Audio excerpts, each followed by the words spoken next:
LGD can continue yung dominance nila or will Infamous upset the TI7 fourth place teams. Ito na po tayo, Infamous with the bans. Lich agad, meanwhile LGD tinanggal agad nila si Batman. Ayun nga, standard ban coming up from the two teams. Nga lagayan sabi ni Pau, Lich ka agad then coming off. After nung Lich pick ban, balan natin mo, Night Stalker. Pero ito, ako kasi pag nakita ko binaban yung Asia Apparition, most likely may plano silang gamitin mga Lich or anything. Ikaw, ano ba sa tingin mo rito, paring Pau? Well, nakita mo LGD, alam agad nila yung mga comfort heroes ng Infamous. And I like this pick, the Jakiro pick for LGD. LGD, hindi sila masyadong gumagamit ng Jakiro so far, but the AA and the Jakiro, yan yung mga paborito ng Infamous. Way back nung nag-qualify sila against SG Esports. Include yung buong South American qualifiers na yun. Heavy usage nila for the AA and the Jakiro. Now, kung makita mo Infamous, they ban out the Batrider, the Lich, they pick up the Clockwork. So, with AA out, if Necrophos hindi pipiliin ng Infamous dito, you have to imagine LGD, they have two strong Necrophos players. They have Somnus and they have Ame. So, titignan natin ngayon kung Infamous, do they want to counter-pick that? But so far, LGD, gusto ko yung parang counter-pick nila plus draft. Parang tatlo yung naging ban nila. Oo nga, matik. Kinuha nila yung Jakiro kagad. Kinuha nila yung Jakiro away from Infamous. Pero gusto ko rin dito yung first two picks ng Infamous dito. First pick, Clock. Then after that, into Puck. Meron na sila automatic na initiator tsaka pang set din ng clash sa game na to. And the Puck is siguro for Infamous in the last month, it has about a 66% win rate para sa kanila. It's a very open pick. Meron tayong nakitang Clockwork agad na una nilang pick. They can put that in the offlane, but at the same time, pwede nilang gawing 4. And then the Puck, they can still have it in the mid lane. They can still have it in the offlane. So, I think that's the other thing na makikita natin or may expect natin ngayong tournaments. Same thing with SL. A lot of teams, very flexible yung openers nila. Either double support or yung core na pwede mong ilagay in multiple lanes. So, well, parang trend na rin to from before ng TI, ganyan na talaga yung style ng mga teams ngayon Talagang flex picks, let's say for example, lagay nito, Clockwork into Puck. Itong Veno, Veno, Pug na marami talaga. Kasi itong Clock, pwede itong maglaro ng 4 kung gugustuhin nila. Kung talagang player nila, komportable na gamitin itong Clockwork para sa 4 position. Tapos, itong Puck, hindi lang naman ito pang mid lane. May nakita rin naman tayo, may Puck na nagsa-safe lane. Well, depende rin naman kasi kung ano yung draft din ng kabilang team, opposing team. Parang advantage lang. Doon nila nilalagay. I think yun yung may expect natin na hindi sila magko-commit agad sa isang strategy right now. And on LGD gaming side, you have the Jakiro. Yes, you can go for the push. But they also got the Nyx Assassin. And Infamous will not take any chances here. They're going to remove Necrophos agad. Again, they don't want to go up against either Ame or Somnus to play that. Pero meron akong isang gustong i-focus dito, paring Calbs. Kilala mo ba kung sino yung gustong i-focus? Sino ba? Guess ka. Yung kalbo? Ako hindi ko sinabi na. Pero in all seriousness, actually ang gusto kong, by the way, yung kalbong nakikita nyo sa screen, hindi po si Calbs yan. That is 357, who is their coach. So yung mga hindi nakakalam, siya yung coach ng LGD. And the reason why he's there is because Victoria was not able to secure yung kanyang visa. So si 357 muna ang nandya. Kasama rin naman siya sa roster. Matik yan. So, ang ano natin ngayon, makikita natin, LGD Gaming, they removed the Venomancer, Infamous, with their last ban of the second phase. But, balik tayo, I want to focus on FY. Okay. FY, pinakabagong addition to LGD Gaming. Legendary player yan. And he is playing the off-lane position. And so far, I have to say, enjoy ko yung mga laro ni FY. Especially yung mga laban nila against Vici Gaming. Vici Gaming siguro yung pinakamalapit nila na competitor right now in China. They meet each other sa mga finals palagi. And for this particular tournament, for PGL, sila yung kalaban nila sa finals. And so far si FY, makikita mo yung pinakamaganda niyang mga heroes, mga lane dominator. Nature's Prophet, 71% win rate. Monkey King, 71% win rate for FY God. Basta nandoon siya. Taking advantage of the fact na he's a very skilled mechanical player. Umiba na talaga yung style niya. Hindi na siya 4. Hindi na 4 Hindi na siya nag-iikot masyado. Talagang carry-oriented, but meron din siyang mga Dark Seer. So, I think yun yung isa sa mga secret weapon ng LGD ngayon. Alam natin si Somnus tsaka si Ame, solid na yan eh. Pero with FY there, meron silang backup carry na pwede nilang gamitin. Kaya nga taas ng win rate na pagdating sa mga ganong hero. Tsaka yung chances ng LGD to win the game, nabuboost din. Oh, ito ngayon, LGD final final ban for the second phase. Viper will be removed. They also removed the Venomancer. Meanwhile, Bloodseeker naman ang tatanggalin ng Infamous along with that Necrophos na katulad kanina. So now, Infamous, they have a slot. One more. Position 5 support naman para sa nila. LGD Gaming so far na secure na nila yung kanilang base strategy for the support. So they have good lane control for LGD Gaming.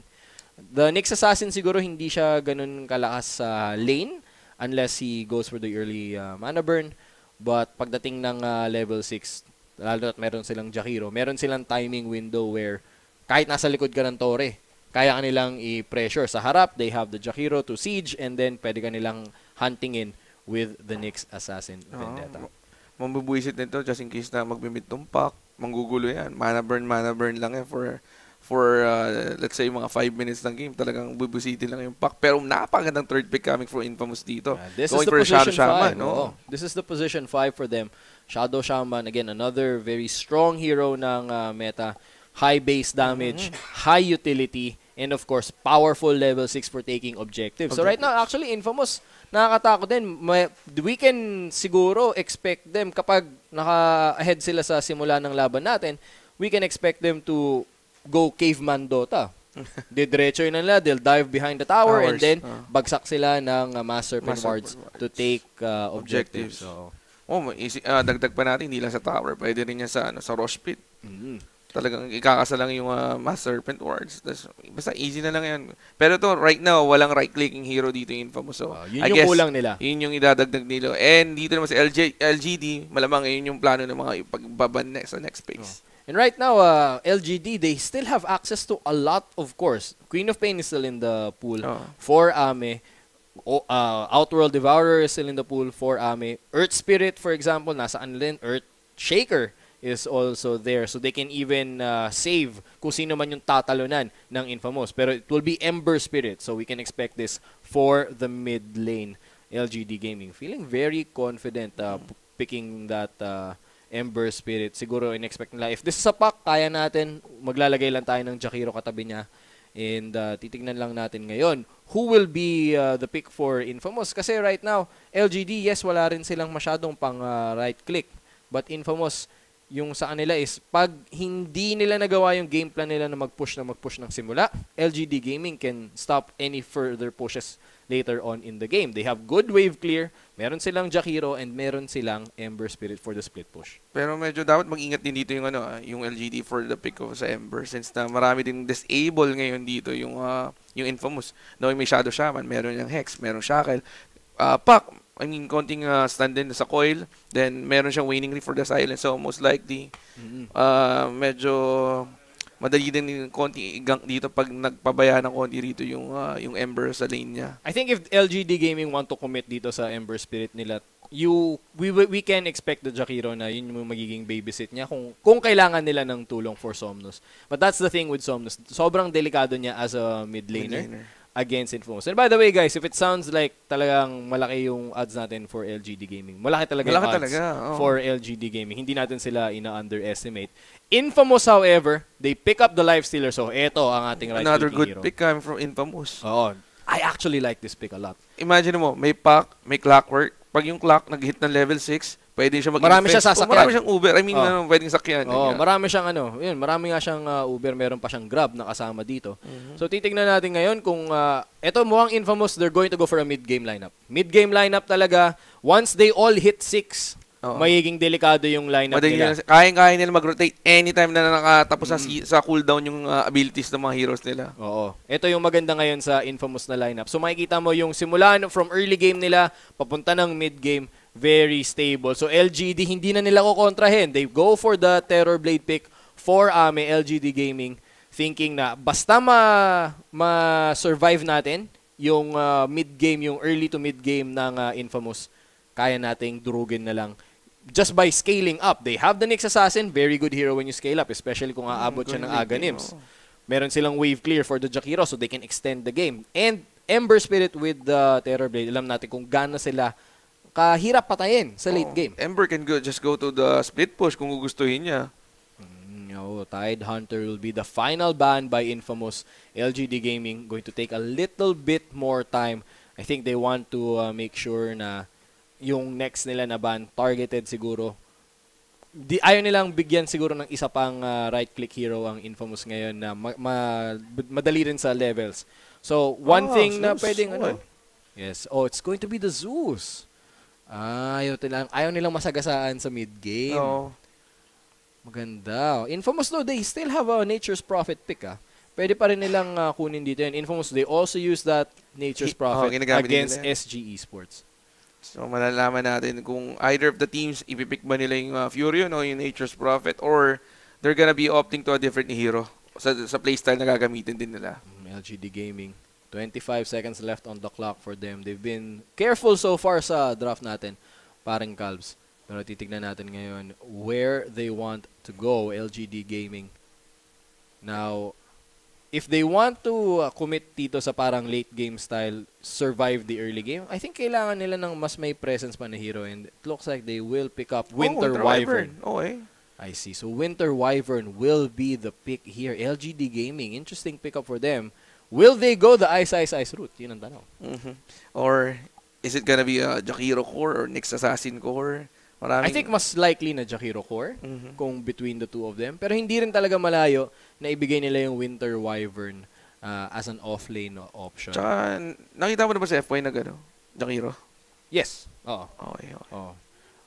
It's a hero na gamit niya all the way back nung ano pa siya, nung 4 pa siya at 5. Pero ito, Razor will be the last pick. So Infamous going for a right-click hero, but again, with a mid-game na specific na timing. So Razor, you can expect na early stats items, early tanky items to allow them to go for a death ball. Infamous, ang dami nilang pan death ball dito. The moment meron silang ma-capture na hero or ma-gank na hero, ma-isolate na isa man lang, pwede na silang buwisit ng tore agad. They have the Eye of the Storm, they have the Shadow Shaman. So I think Infamous have a really, really scary draft for the first 15 minutes ng laro natin. So ito, baka nakita ko kanina, naka-highlight doon, FY playing Winter Wyvern. Ayun. So yun nga. Sa offlane nila ilalagay. So it's going to be an Ice inspired na draft for LGD as a closer. So sino tingin natin ang magwawagi dito, paring Calbs? Mahirap sabihin Mahirap sabihin. No, kung ano lang tayo. I mean, alam naman ng audience natin na ano tayo eh. We're just playing. Well, again, ito lang yan. Based sa draft, pag nakatagal dito yung LGD ng siguro they can survive the first 20 minutes. Mahirapan dito yung matic yan. I mean, given sa hero, mahirapan dito yung Infamous. Pero pag namayagpag dito yung lineup nito ng Infamous sa first 20 minutes, ayun yung magdidictate ng outcome sa game na to. I think I will agree there, lalo na kung titignan natin yung timing lang ng kakailanganin ng Infamous. If they win dun sa laning stage nila, pwede nila sagasaan agad ang LGD. So, ang tanong, what will LGD do? Mag-switch ba sila ng kanilang laning setup para mas paborable yung mga lanes nila para hindi sila masagasaan? Yun ang magiging tanong. So, I think I will agree.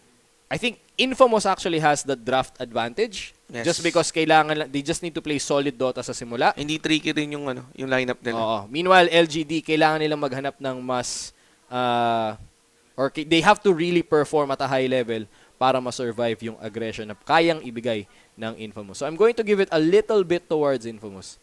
Pero eto na nga po tayo. At ipapakilala na natin ang ating mga players. On the side of LGD, we have FY on the Winter Wyvern, Somnus on the Ember Spirit, 357 sa Jakiro, and FY on the Winter Wyvern. Tama ba? Tama. Okay, nag-post pala. Ayun. So again guys, sa mga nagtatanong, naka-live feed po tayo. Sasama tayo kay PGL, binigyan tayo ng live feed para sa tournament na to. Ayun. So Ami will be the Terrorblade, Yao will be on the position for Nyx Assassin. 357 na Jakiro. Pero ito na po tayo, magsisimula na ang ating laro. LGD will be going for a standard setup dito. Jakiro ilalagay muna nila sa taas. So, Ame will receive the benefit dito. Pero they will be scouted out agad, parang Calbs. Pero nagkakitaan doon sa bottom lane. Ito na nga, nakita nila rito si FY. I don't know if they have any idea kung walang may word ba to si FY. Kung nako, eto na. Mukhang unang first blood. Ito na nga.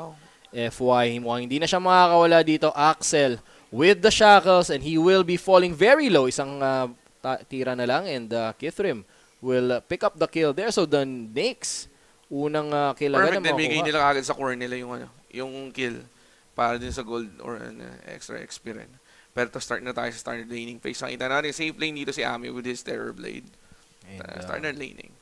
Ito, standard laning indeed. So maybe going up against the Razor naman. So mukhang i-offlane dito ng Infamous yung Puck. Oo. Pero ito nag-dual lane na nga lang sila dito sa mid lane. Pero napakagandang pero delicate siya dyan. Oo. May ipit siya dyan kung sakasakali. So sa mid lane mukhang bakbakan agad. Meanwhile, Ame will receive support from 357. So I think yun yung magiging adjustment nila. Instead of enabling yung Ember Spirit nila, ibibigay muna nila yung attention dito sa Terror Blade. Get that Terror Blade to a comfortable position with the babysit from 357 dito. Itong si QQQ on the Jakiro para naman na hindi siya mabrusko dito. Pero ito, Schofield here in the top lane. Together with Stinger, they got the cog out. Pero Ame, Metamorphosis agad. Nandito na si Yao agad. Guys, may stun yan. So ito, inaabot. Perfect stun coming from the Nyx sa atin ni Yao. Pero walang nagawa si Schofield doon. Maganda rin sana yung pagkakags, pero yun nga lang, hindi siya magandang setup for now. Hindi nila in-expect Yao going into the top lane agad. And because of that, nasagot agad ng LGD yung nila, yung first blood nila. So they still have that gold advantage. They have some experience advantage as well. However, LGD masasagot agad to. And while nangyayari yun, FY content dito sa taas. Pero Stinger ang nahihirapan dito, paring Calbs. Pero tingnan mo, kamakapatay lang nila rito kay Stinger. Pero pagkareso niya, pag-TP niya doon sa sa tier 3 tower, tier 1 tower sa top lane, kalahati na agad yung buhay niya. Oo, and ito makakuha pa. Top rune will be scouted out by Yao. Wala siyang makukuha muna doon. Meanwhile, FY. Nakakuha rin si FY dito ng isang grip. Level 2 pero pa level 3 na rin siya. So far, maganda yung nangyayari kay FY despite that early death. Oo. He's level 2 at around 2 minutes in. So, he's still averaging good time para sa timing niya as an offlaner dito. So, not a lot of pressure ang naibibigay sa kanya. Meanwhile, etong si Yao with the illusions.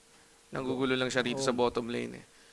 Pero ito si FY, level 3. Okay lang din since na iniwanan na ng supports yung may flank dito. Perfect stun. Again, coming from Yao. Mukhang makukuha mo na. Ginamit na rin yung... Somnus might fall here at ayun na nga. They go for the trade. Somnus will get the kill. Pero ang experience will not go the way of the Razor dahil si Papita unang mamamatay. Hindi enough yung Fairy Fly niya doon para makasurvive. Pero at least nakakuha siya ng counter kill. Pero again, wala siyang XP na nakuha doon. Unlike doon sa hero ng Ember, nakakuha ng XP from killing him. So far, ang sobrang sulit nung ikot nung Nyx Assassin natin dito, paring Calbs. At meanwhile, dito sa taas, the Jakiro babysit for Ahmed. Take a look at that. Level 2 ang Puck and he doesn't have a lot of options dito. He has to orb away. Kalahati na naman ang anyang buhay and it's now free farm again para dito sa Terror Blade na to. He has Metamorphosis up, I believe. Parang di sulit dito yung pagkakapik sa Clockwork para sa position 4. Talagang nahihirapan dito si Stinger with his Puck. Talagang nabibigyan siya. Pero dito, coming from the bottom lane, ngayon na-shackle dito si FY and another kill going from K-Trin para sa Nyx Assassin niya. Sa Nyx niya or sa Lifestealer. Natutuwa ako doon sa pangalan niya. K-Trim, Katrin, hindi ko lang mahirap basahin eh. Pero ang importanteng nagagawa ng Infamous dito is they're giving a lot of gold dito kay K-Trim. So far, yung dalawang lanes nila have been going the way of LGD. Not something you want kung gusto mo ay mid-game centered na game plan. But dahil nabibigay naman nila sa Nyx, they can siguro expect na makakakuha naman ng early enough items yung kanilang Nyx to make something happen later in the game. Pero LGD, they have to be happy kung nasan sila ngayon. It's 3-2 now But ang mid lane and top lane are farming consistently. So ito, may nakita tayong smoke rotation dito coming from the two teams. Pero yung isa naka-invade. Mid Pero ito lane. nakita si Somnus dito. Somnus might be dead here. At eto, nako, ginamit niya agad. The sleight of fist almost saving his life. And that could have been a highlight reel play. But the smoke gank will succeed for Infamous. So 4-2 now in Infamous once again taking back control ng early game. Maganda rin sana yung help na gagawin dun nung next assassin ni Yao. However, isa lang yung tinamaan ng stun, which is yung Razor. Hindi niya na bigyan ng tulong, pero ito si Stinger dito, nabibigyan na naman sa top lane, muntikan na siya dun. Parang 2 hits away na lang siya dapat 5 minutes into our matchup, unang activation ng ating Shrine. So, Shrine efficiency, makukuha ng Infamous. So, they get to stay into the fight. But Yao, 2-man stun dito. And he prevents yung rotation nun. So, that's time going to be wasted. Mag-iikot na naman para makabalik sa lane ng dalawang supports. But LGD, going for their own respo. Okay. So, akala ko gagamitin yung Shrine, pero hindi. Aray ko. Max. Pero level 6 na yung Nikes nila rito. Sobrang maganda yung... Siya yung pinaka nagsasucceed talaga na lane But maganda rin naman yung farm ng Razor dito. To be expected against etong Ember Spirit. Tapos may kasama pang ano yan. Naklock kanina na nagro-rotate lang. Somnus. Dito sa mid lane, LGD. Mag-hunt down muna ng Illusions. Ame, however, still in the top lane. Farming consistently. K3 going to go for FY. Makahabol ba niya? Mukhang gusto niyang kumain. Alam niyang walang mana ang kuya FY. Muna ko na! Juke pa nila. Axel is here with the Hex. Hahabulin nila. The slow is there. Open wounds for FY and FY. Mukhang mamamatay na naman. 0 and 3. Sumuko na siya. Dumapa na siya. Sinuko na yung bataan, pare. Hindi na siya nalaban doon. Pero LGD, they lose 2 people across the map. Doon naman sa taas, Ame nabigyan. Thanks to Schofield. Perfect start coming from Infamous dito. Dito sa early game, going sa mid game. And yung simula lang nila, medyo naging okay pa for LGD. But Infamous, ito yung sinasabi natin. They're hitting level 6 doon sa mga importanteng hero nila. Razor already level 6, level 7 now for the Nyx. Level 4 na yung Shadow Shaman nila. So LGD, magko-compound na itong mga problema nila. Hindi pa nila masyadong nabibigyan ng farm rate etong si Ahmed despite that early start para sa kanya. Now, double stacks will be secured here dito sa taas. Pero kanina, di ba, si Stinger hirap na hirap doon sa top lane. Pero medyo na makabawi sila getting 6 kills against the 2. Oo, eto for LGD, pero may rotation. Nandito si Yao. Idadrive ba? Hindi, nag-TP lang. Wala nang mana. Meanwhile, across the map, mamamatay na naman. QQQ will fall. Schofield at level 4. Making sure na yung early na mistakes niya dun sa rotations niya will be rectified dito. Somnus maghahanap. Going to go for a boundary rune. Cheeky play para sa kanya, pero wala siyang makita sa mapa. Hindi niya alam kung nasan yung Shadow Shaman. Medyo risky din niya, pero ito gumuna siya rito sa mid lane. Nakita niya si Papita. Ito ngayon. Infamous, ang ganda ng pasok nila dito into that crucial na 12-minute mark. They're going to hit level 6 on all of their... the fake. The fake. Ang ganda ng pasok niya. Wala pero wala na, hindi na. Tamang ikot lang. Uy, pero ito, the comeback, Schofield going to go in for Yao. And will they have the damage here? They will. At mamamatay siya rito. Meanwhile, LGD, Ame, going to go for the kill. However, hindi maglaland yung Ice Path. Nabitin ng konti. Pero sayang din kasi, walang buhay yung pack. Hindi gano'n nakita ni Ame nandun sa 3-line yung pack. Pwede niyang banatan sana yun to take for a kill. Sana. Or para matulungan din yung tropa niya. Pero sayang. Good kill coming from the Infamous doon. And ito, as papasok tayo sa ating 10-minute mark, makikita nyo sa inyong mga screen. Last hit leader for the game will be the Nyx, followed by itong si Papita on the Razor. So they're going to hit the right timings. And ito na nga, armlet secured for the Nyx. Pwede na silang, actually, pag level 6 to si Schofield, mukhang makakita na tayo ng mga Nyx bomb dito. But nako, nandito, Stinger. Schofield, mukhang isusuko na ba nila? Ice Path will land on him. But do they have the damage? It's going to be a very tanky, naku, napajuke pa siya. Yao and QQQ will waste their time. Meron ba siyang TP? Meron. Ayun na nga, gagamitin niya. They Wait. don't have it. Oh, hindi. Ay, Umabot! He Ginamitan canceled niya. it. Ginamitan niya ng ng spike carapace Oo. sa kag. Perfect. Ang ganda ng naman pasok nun. Yao, IQ 9,000. And Schofield still juking. They're still, May stand pa yan, Tsaka isang habang mana. naghahabol Word! sila. Grabe to. Space. Grabe naman. Grabing space to, pare. The entire time na nangyayari yun, nakakuha na ng kill. At Dito ito, naman. napapabayaan nila rito. Oy! Sasabog ba? Pero! Hindi buhay pa rin! Napaganda para sa LGD, pare. LGD! Oh my God.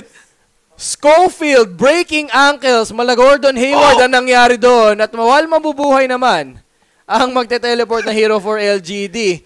The damage has been done. Schofield running circles around them. Grabe yun, pare. Parang more than 2 minutes yung hinabol nila, sinayang nilang oras. Wala pa sila nakuhang kill, namatay pa si Somnus sa mid lane. Oo, and habang hinahabol nga nila, sobrang dami na nangyari. Somnus was able to find a kill onto the puck. And then nakipaglaban siya. Akala nga natin sasabog yung clockwork dun pero nabuhay na siya just enough. Naku, FI naman ang magiging target nila rito. Lilipad muna siya. Ang problema rito, pare, walang mana yan. Oo. Alam nilang wala siya dyan. Or wala na siyang matatakasan. But Infamous, they don't have the Quelling Blade. Kung mag-Quelling Blade man sila, bukas pa nila maaabot yung Winter Wyvern. Pero ito, tingnan natin sa replay. Tingnan mo yung nangyari dito, pare. Somnus, the double. Naku, pumasok pero nakita mo yung nabuhay siya. At 110 HP LGD. Kalungkutan para sa kanila. In Infamous now at a commanding 9-3 start at 11 minutes in. Ang ganda ng jokes niya dun. Sobra. Even though na si Yao may mga amazing play din. Like for example, yung sa Cogs na ginamitan niya ng spike carapace. Pero ginawa na naman dito si Yao. Pumasok yung pop. Wala siyang ano dyan. Lang, and now nandito, Yao will pick up a kill. Somnus is there. No mana for him. Schofield. Mukhang makatipa. Do they have the damage? Ayun. Enough. Eventually, Somnus will pick up the kill. 9-5 now. In LGD. Quick on the counter attack. Again, that was Yao with the plays. Pero ito, Axel, level 6 para sa kanya. Less than 50% HP on the mid-tier 1. So, Infamous, ito yung kailangan nilang gawin ngayon. Iko-commit nila yung Mass Serpent Wards just to secure the kills. But the deny by Ame. Kakasabi, naisip ko pa lang, naku, baka ma-deny pa to, which is na-deny nga. I think yun din yung mindset nila eh. Nakita nila, oy, may nag-TP dito. Ay, okay, Terror Blade. Okay, commit na lang natin to para makuha natin yung early gold. Smack na lang. Oo, ganun sana yung gagawin nila. Pero apparently, sila yung nabigyan dun eh. Pero small victories yun considering that is part of Infamous's game plan. Umabot na sila dun sa maganda nilang early game. Next part ng kanilang equation, take down these objectives. Pero FY, oo. Max Arctic Burn, sir. Oo, yun yung masakit dun. Ano yun eh, percentage HP damage. At ito ngayon, Infamous, they will rotate. Alam nila, sunod nilang pakay. Top tier 1 naman. Rinse and repeat for this team. And this is the caveman style Dota na game plan coming into effect. They have their important levels. Level 8 na sila sa kay Stinger. Ba't ako mamamatay ba? Catherine, magagamit niya yung kanyang armlet toggle. Yao will fall. And nandito pa, Infamous. Mahabol pa nila si FY. Nandito ngayon, 3 miyembro. Nakapaligiran ka na FY. And he will fall. Papita picking up the kill. And Infamous are turning the tables. Catherine almost dying. Ganda na pagkaka-armlet toggle. Then, another hook coming from, yung pagkaka-hook ni Schofield.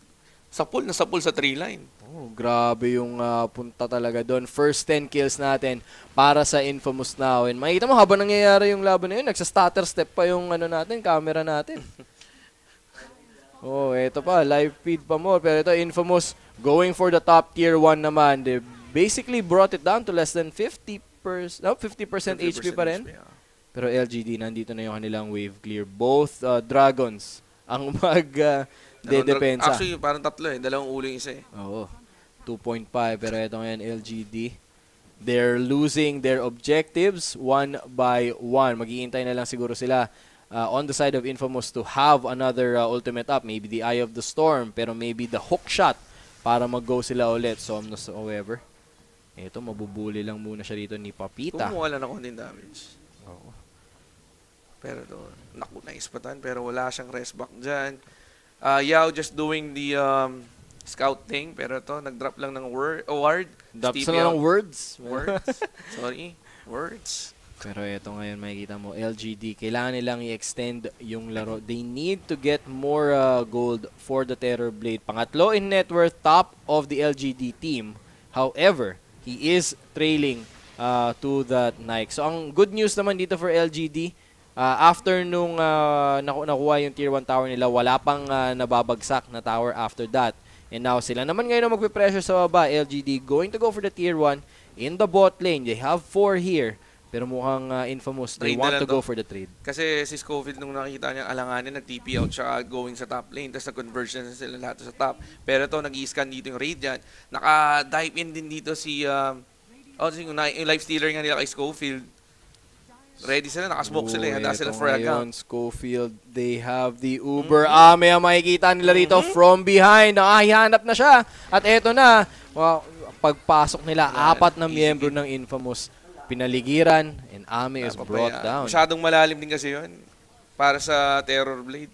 At nakamidas pa tong life stealer, ha? Oo. Yun yung alam nila eh. Kasi yun na nga yung, yung style ng LGD dito eh. They want to scale up.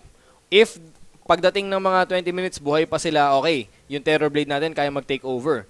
So, Infamous ang sagot nila, alam mo, mag-Midas tayo. Para by the time, kung buhay pa sila by 20 minutes, mas maraming item. Pero yung ating, ang tabang ng clock dito, na nga. Wala na silang pakialam, nilakaran na nila. At andito pa ngayon, they even dropped the Mass Serpent Wards. FY, gagamitin ng kanyang ultimate. But no, dahil nagamit yung Ice Path, Scofield, hindi siya mara-right-click ng kanyang mga kampi. At nandito ngayon, FY. Mamamatay. Ngayon pa isa-isa ang pasok ngayon ng LGD. They will isolate. Scofield will fall. Maybe with the kill. Axel naman, double kill na para sa kanya. Nandito si Ame, but he's hexed up.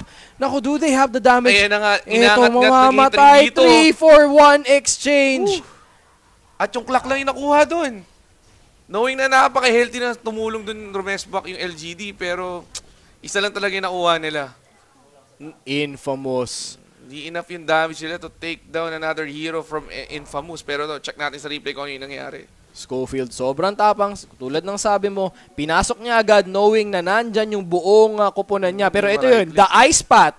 Mapipigil niya si Catherine. Si Scofield could have died there dahil nandun din si Papita within the range of the Winter's Curse. Pero dahil doon, Infamous, they easily clean up. Pumasok si Maybe.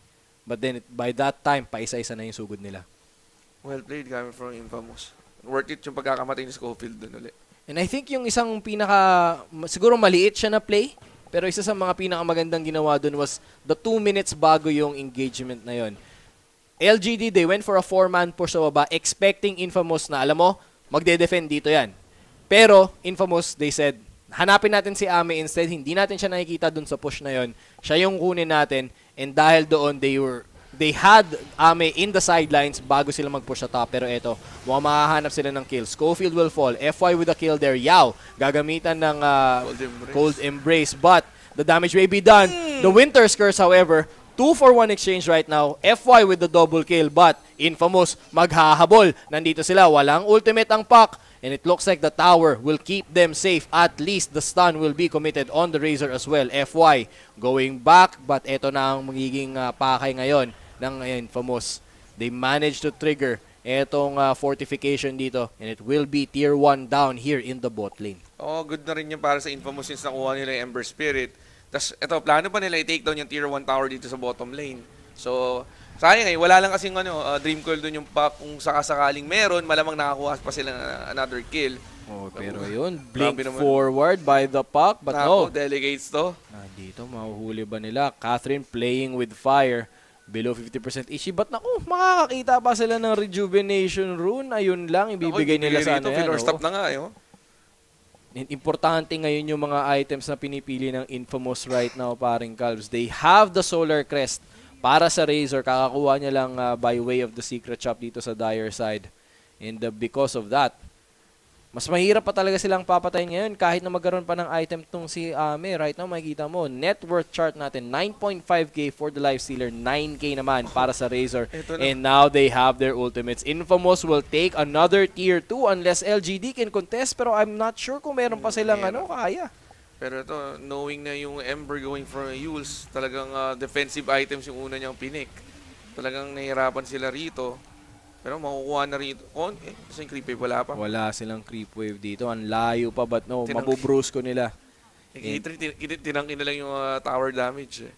And eto, Somnus, una niyang item will be the Boots of Travel. They know they need to extend the game, so it will be split push while Ame finds the space to farm around the map. Pero honestly, right now, medyo limited din yung mga options rito. Kaya si Yao, ginagamit na lang niya yung vendetta niya para mag-scout, para makita nila kung nasan yung kanilang mga kalaban. Makikita mo yung warding nila so far has been very defensive. Meanwhile, Infamous, deep wards ang gamit nila rito. Pero right now, tingnan mo, isang tier 2 tower na, isang outer tower na lang yung naiiwan. Talagang nakukuha ng Infamous dito yung objectives nila. Yao, scouting out. Somnus is here. Do they have the damage for Papita? Papita using the Eye of the Storm here. Pero nandito na. The root is there pero walang damage. Walang right click damage. 147 damage meron dito yung Razor. Now they need to back away. FY, however. And Yao, gamit ang kanya, Winter's Curse will be used here. They take down the Nyx Assassin. But nako, Schofield from downtown. He catches the Winter Wyvern. Stinger will be jumping forward as well. Catherine on the chase. They will kill off the Winter Wyvern. And now, QQQ will be slowed down. Macropire will be committed. Pero it looks like it will not be enough. Na Yules pa ngayon. Etong si Somnus stunned. Controlled. Then he will be shackled in place. Schofield, pinapaligiran nila. Somnus will fall as well. 4-4-0 exchange. Infamous will now walk into the high ground of LGD. And what has happened to the top 4 team from TI7? Parang ginawang basketball dun, pare. Ang ganda ng pagkakapasa, assist nung Clockwork sa tropa niya, Shadow Shaman, para sa shackle. Grabe yung bigayan nila doon. Infamous, dinribble nila ng dinribble ang kanilang mga kalaban na Chinese. And they will take the first tier 3 of the game. Pero ito ngayon, hindi pa mamamatay. Itong Clockwork na to, kanina pa to Pero finally, they managed to bring him down. Ame is in the fight. They will clean up itong mga wards dito, but the damage has been done. Shrines will now be activated and exposed for LGD. Iba galaw ng Infamous dito. Ang ganda ng teamfight talaga nila pinakita. Pero sayang walang replay para makita nung mga kung may nakamiss man. Napakagandang pasa ng Clockwork. Grabe yun, makikita mo. Papunta sa Shadow Shaman. Kuroko no basket level plays yun. Makikita mo dun, pinasa nila. May nag-forward na agad. In-isolate nila si Somno sa gitna. The shackles, the silence, and of course yung Hex, all committed on the right targets. Timely disables yung ang ganda ng pagkakabato ng mga skills ng Infamous during that clash or fight. LGD, they don't have vision control at dahil doon, there is no safe space for them to farm. However, Ame, somehow, reaching 11.3k gold dito. But I'm not sure if they still have what it takes. Right now, hindi sila makapag-farm for anyone else. Oo, may farm lang talaga rito sa LGD. Yung Terror Blade lang nila. Talagang nahihirapan dito yung Ember to get any sorts of farm. And one more thing, yung Winter Wyvern din ni FY, Oo. Talagang mababa siya sa net worth.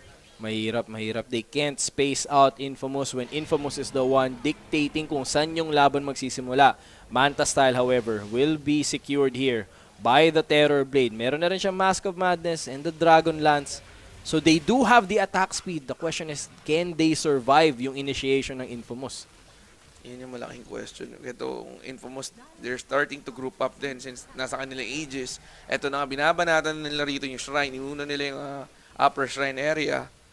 Ito ngayon, makikita mo, Linkens will be the next item para sa next. Again, they don't want to give any kind of opening for LGD. They have sufficient damage. They have the advantage. Let's make sure na we can hold on to that. Yun ang magiging game plan ngayon ng Infamous. Alam nila ang LGD, gusto nilang gusto nilang maghanap ng opening so that if they get an important pick-off, mapapaback nila yung Infamous, hindi sila mapapapush dito. So, good item choices here by Infamous. They even have the Yule secured para naman dito sa pack nila. Stinger, will he make the big plays here? But Schofield, they managed to get FY once again. Suking-suki. And ito, the 3-man silence into the 2-man coil. Maybe, papasok siya dito. Ame is in the sidelines. Makikipaglaban. Axel, will he be torn apart? Naku, nandito pa rin. Buhay pa rin ang Shadow Shaman mo. Sayang, yung Boro Strike o yung Impale. Wala, tapos ang engagement. Tapos ang engagement dito. And at the end of it, Infamous, they lose only one big ultimate. Etong mga Mass Serpent wards. But they take the tower In LGD now, mas mahihirapan sila dito. The moment mawala tong Metamorphosis na to, Infamous can go for an aggressive play once again. Sasabihin ko pa nga lang sana kanina eh, parang yung LGD lacking physical damage. Pero medyo babawiin ko na yun kasi almost makakuha sila ng pick dun sa Infamous sa fight na yun. Oh, kaya naman nilang i-burst down. I mean, kung kulang sila ng right-click damage, okay lang yun kasi kulang na rin ng tao yung LGD. And that has been Infamous' style so far. LGD, can they extend this fight? They find the Razor. They have it. Ito na ngayon. They're going to control him, but it will take forever to kill him. Somnus, however. Naku, nagamit pa nila. Winter's Curse on to the Shadow Shaman. Naku, mukhang ano na to mukhang galit na to talaga na Axel will fall here. Pero nandito ngayon from the back lines, Catherine is here. But Ame, double kill na para sa kanya. 3 are down on LGD's end. And the hook once more from Schofield. Catherine going very, very low. They still have the Aegis here. Will LGD manage to bring down the Life Stealer? Gagamitin nila yung Yules onto the Ember Spirit. FY, hindi nila mapigilan itong Nikes. And they have to retreat. FY with the 4 staff. Pero wala nang follow-up dito yung Infamous to chase for another kill. It's a 2-for-3 exchange. LGD, they managed to get the better trade there. But, makikita mo rito, Infamous, they just are too tanky at this point in the match. Makikita mo, the goal changing there. More than 2.3k. Advantage yun for LGD. Nakuha nila yung dalawang core. Yung Pac, tsaka Razor plus Schofield na position 4 na clock. Pero ito, tignan natin sa replay kung ano yung nangyari. Ito. And, nahuli kasi rito yung Razor agad. Oo, nakuha talaga yung Razor. And malakas talaga yung damage na binigay dun ni FY kung tutuusin. Otherwise, they would have taken much longer there. Pero keep your eyes on Schofield dito. Hinahabol niya si FY at tinulak niya ng tinulak dun. Setting up for a perfect re-engage there. Pero ito, 1357, iaalay na lang kanyang buhay. Papita, sobrang sakit at pinitas niya doon ng two-headed dragon. Pero nako ngayon, na si Catherine. Infamous are inside the base. Kaya ba nilang bruscoin ng LGD rito? Ame, they has the damage here. Schofield will have to retreat. Pero nako, na-stun siya rito. Will he finally fall? The Yule Scepter once again making life difficult for LGD, pero they finally take down itong si Schofield. Catherine, however, galit na ang kuya mo. Pumasok siya, ba't aalis ulit? Mukhang kailangan lang mag-back. Namamicro dito si Catherine ni FY kanina pa. Ito once again. Ito kanina pa to. Naku, gagamitan pa nila. The ultimate is here. Catherine, however, makaka-forward siya doon. FY, they don't have the benefit of the Winter's Curse. Aegis will be popped here. LGD, gusto nilang kalabanin na lang to. They still have the macro power going on, but the Rage will be engaged. Life Stealer kills off etong Nyx Assassin. Grabe yung laban nila. LGD, ayaw nilang isuko ang bataan. Kailangan nilang patayin ito, but Schofield is back in the fight. Nandito na naman ang pinakamakulit na hero on the side of Infamous, and they finally kill him off once again. Axel will fall as well. 3-0 exchange. Ito na. LGD ang revenge. Will they find the exit kills? Naku, ito na naman. Armlet toggles on point. Yao, mamamatay for a second time. But no, sasabog si Stinger doon. Thanks to the Carapace. And now, isa na lang ang natitira. And they finally find the 5-man wipe. 10 taon ang laban nila doon. Pero LGD finally find a good fight. 4.5k gold changing. 26 to 18. Nakapag-cooldown na ng skill. May nag-reso na sa mga namatay na una. Hindi pa rin tapos yung bakbakan. Grabe. Sobrang tagal ng laban nila doon. But LGD, tama ka doon, paring Calbs. At ito yung replay natin. Itong replay na to, gitna pa nga to eh. Nakabalik na si Schofield dito eh. Pero makikita nyo dyan, ang ganda ng paggamit nila ng Shrine on the side of LGD. So kalagitnaan ng fight, bumalik yung kanilang mga HP, and finally it allowed them to wipe the floor with Infamous, finally getting a favorable fight on their end. Pero si Yao going to go with the plays here. Gagamitin niya yung kanyang Spike Carapace at mamamatay si Stinger. Sasaluhin, kablam! Na-micro na naman sila uli ni FY. Kanina ko pa sinasabi yun. Si FY yung nagsasalvage yung teamfight sa kanila. 4-stop, Golden Brace, kakahabol nila. Nabigyan sila. And now, finally, LGD, will this be the start of the comeback? They've been trailing heavily since the start of this game. Pero ngayon, they've managed to cut down the lead. Back down to 3K. Laki nung natapya sa gold lead nila. Oo. Ito na, 10k LGD. yung kanina, guys. LGD, they know na they have some momentum back on their favor. Ito mahanap nila. Catherine will be Na naman to, controlled. guys. Nandito na rin si Yao. Gagamitin pa. The stun is there. And all of the stuns will be layered perfectly. Ame, they take the tower. They take the kill. Disastrous yun para kay sa Infamous. Nakuha yung life stealer sa bottom lane. Again, napakagandang stun coming from Yao. Ang ganda. And I think hindi talaga in-expect doon ni Catherine. I think in-expect niya na si Somnus is just there split pushing. Hindi niya inakalang magkakaroon ng smoke rotation and going to go aggressively for this objective. But now, LGD, they managed to take the tier 2 tower and they still have Metamorphosis up. They have Manta style up. So kung utusin, kaya nilang mag-forward ba dito? Yao with the stuns once again. Magko-connect. The Ice Path will connect. And now, dalawang mamamatay. LGD, they don't have buybacks for these two heroes. Akit ngayon. Ame, sila na mga yon ang magtitibag ng Torre. And how is this possible? LGD back in the fight. 26-20. Kuha to, pare. At natangilid pa rito yung Infamous. Ito lang ngayon. The weakness of the Infamous strategy. Once makasurvive ang LGD, naku, mahuhuli pa nila yung Razor. But no, okay na sila doon. The melee barracks is down and they will teleport away to safety. They're going to get the Jakiro. And mukhang yan na lang ang kanilang sacrificial lang. Sacrificial na talaga yun. Somehow, LGD fighting back and now they have the 1k gold lead. Parang Cubs. The turnaround.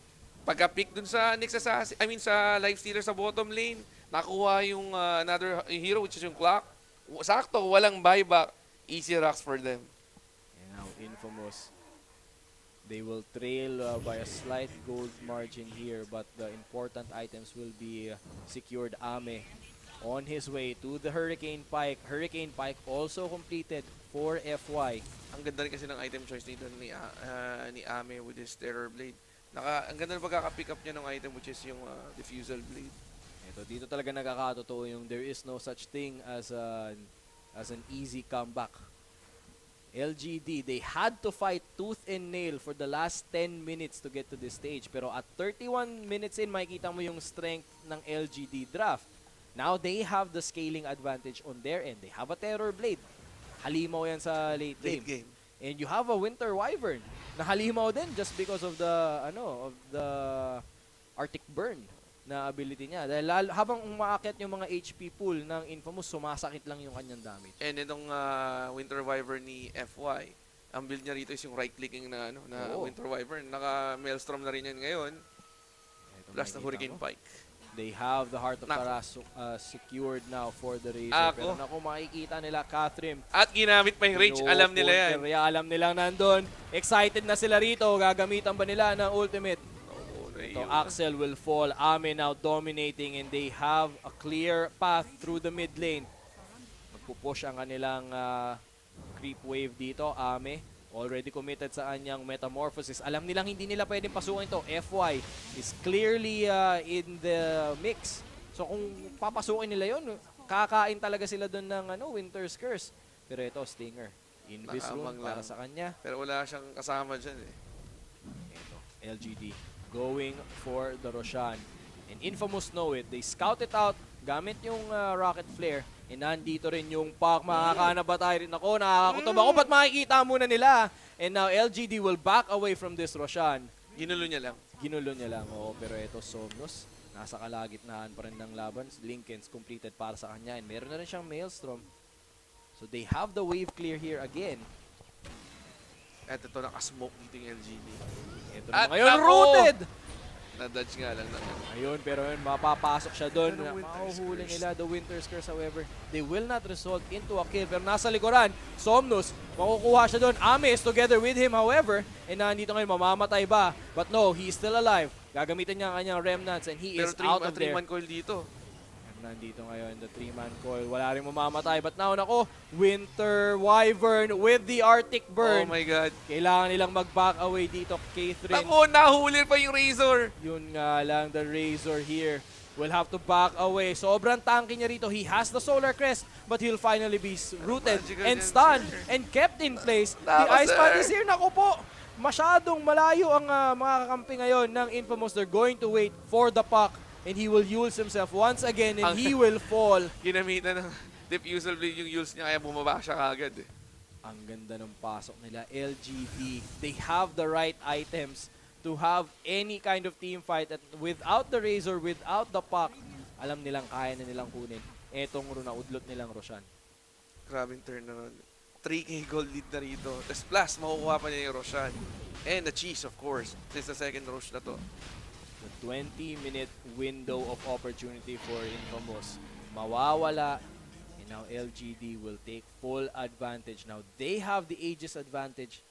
They have the push advantage. Makikita mo sa inyong mga screen ngayon. All three waves papasok into the Radiant side of the map. Iba talaga experience ng LGD.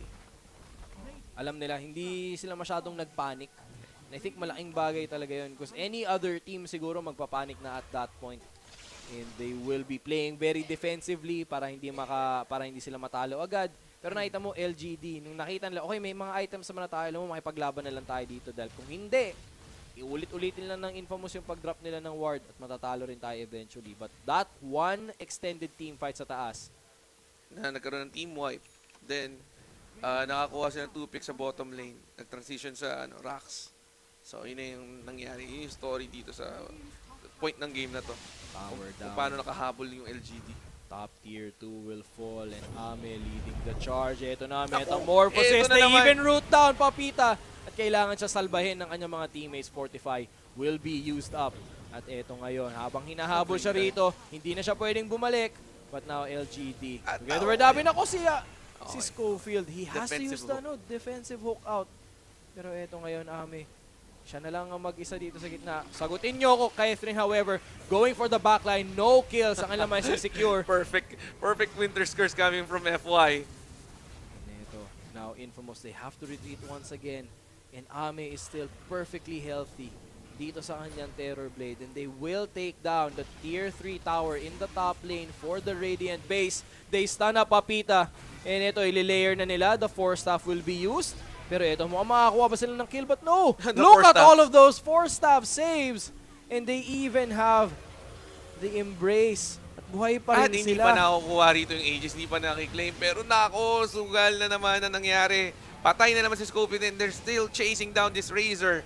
Somnus cannot be stopped, however. Axel will fall. He will pay for the sins of Infamous. And 3 heroes down. No buybacks. Only the Razor and the Lifestealer ngayon. Pero eto na, LGD, nakakaamoy na sila ng panalo here in Game 1 and they will go straight for the mid lane. GG will be called. And at the end of it, kung hindi nyo napanood yung laban, iisipin nyo LGD were in complete control nung simula. Sayang yun for the side of Infamous. They were at the lead kanina, mga nasa 25 minutes. Before nga yung nagkaroon ng long fight, long drag fight.